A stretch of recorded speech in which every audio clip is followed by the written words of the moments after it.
You know, what I see in this picture, I see two beautiful people with a beautiful family. Production And of you know what? I would not be surprised It's if not Jesus natural, showed up. Rebecca. Oh I, my! Please Are let you I her am, finish serious? before you come in with bigotry. I Let her would not, finish. Oh, here we I go with would, the bigotry. Dude, you're a bigot, man. Stop that. Just It's let her bigotry just finish, because you don't Beckel. agree. God damn it. Your mic is louder than mine. guys, I am not saying that, living a homosexual lifestyle is okay. I'm not saying that at all. But what I'm saying is if Jesus showed up today and like, I can imagine Jesus approving of these guys more than No. approving of what What? you guys are doing to No them way. right Why? now, No which way. is mocking No, not their true. family. What did Jesus do, guys, when he told the parable of the Good Samaritan? He chose the person that would have been religiously and Yeah, but morally Rebecca, That like I said before, I'm serious about this mocking thing. Like, I'm not saying you guys aren't Christians, but I'm saying you're pointing the finger at other people. You're pointing the finger at people who are living as gay Christians, and you're saying they cannot be Christians. So are you ready to have the same finger pointed back at you? I know probably now you guys are going to be like, you're not really a Christian. So, if I was talking about, when you're saying that the Holy Spirit changes people, I believe that. And I believe there is fruit of the Spirit in the life of somebody who's been touched by Jesus Christ. But it's not up to me to determine how that is going to look in each individual's life.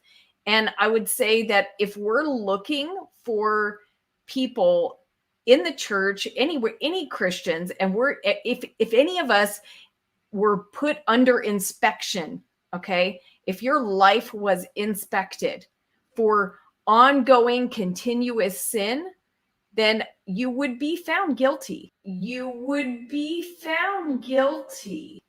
And you may not be aware of that sin, but there's probably a lot of things that Jesus could challenge you on right now and say, you are living in ongoing sin.